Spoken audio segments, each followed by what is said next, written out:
在你的认知中，大象是一种怎样的存在呢？相信很多人都会说，大象的性情十分温顺，从来不会随便攻击人，并且在人们的印象中，大象出现的地方一般都是各大动物园中，甚至曾经有些马戏团也会将其训练成表演的对象。这样一来，很多人都觉得大象虽然体型大，但并不是什么凶猛的动物。既然如此，那么它们真的是人们想象中的那样吗？众所周知，大象作为陆地上最大的生物，平时却以素食为主，因此才给人们留下了不争不抢的印象。对于大象来说，长长的鼻子似乎是它们身体上最特别的部位，不仅能够移动很重的物品，喝水的时候也是十分方便。然而让人们想不到的是，被称为水中霸主的鳄鱼，竟然有勇气对大象发起攻击。或许是喝水时的大象让鳄鱼感觉到自己的领地被入侵，所以才趁其不备对大象发动了攻击。然而让鳄鱼意想不到的是，大象虽然是草食动物，但它们的战斗力却一点都不含糊。面对鳄鱼的攻击，它们丝毫不畏惧，甚至鳄鱼身上被称为死亡翻滚的绝技都对它们毫无杀伤力。除此之外，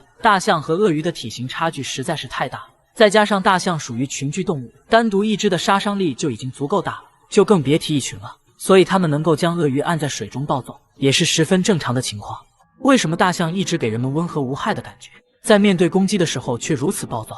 其实野生大象的很多表现都会颠覆人们的认知，它们并不是人们想象中的那么温和无害，并且由于大象的体型非常大，所以当它们奔跑起来的时候，造成的冲击力甚至与一辆行驶中的汽车差不多。不仅如此，处在发情期的公象脾气更是异常暴躁，这又是为什么呢？大象虽然属于群居动物，但它们却不是常见的父权主义，而是由雌性来领导种群，就连交配这样的事情，也是雄性掌握着主动权。所以每到发情期的时候，雄性都需要通过打斗来获得交配的权利，只有获胜的一方才能够成功将自己的基因延续下去。而其他的雄性由于得不到交配的权利，所以体内的荷尔蒙分泌旺盛，导致他们的情绪越来越暴躁。所以在这种环境下，雄性大象总是会做出很多暴力的行为，例如对附近的动物甚至人类发起攻击。除此之外，我们都知道近亲繁殖对于动物的影响有多大，因此他们为了防止这一情况，雄性大象长大之后都会离开原来的种群。只不过在这种时候，雄性大象无法及时发泄自己的欲望，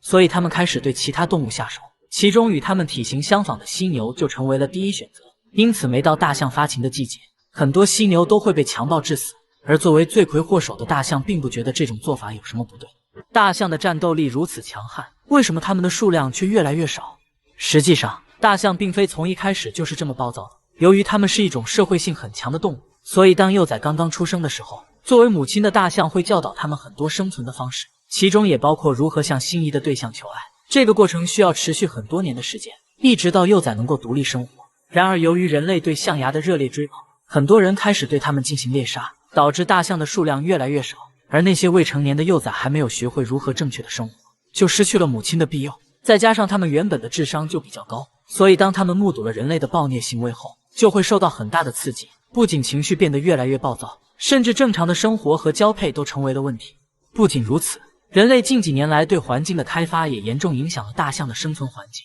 导致适合它们的栖息地越来越少。在这样的情况下生存，大象的数量减少也是情有可原的。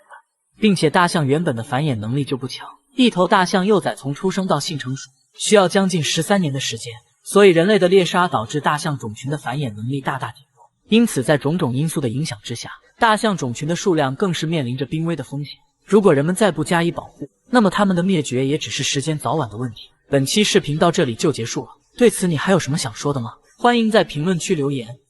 我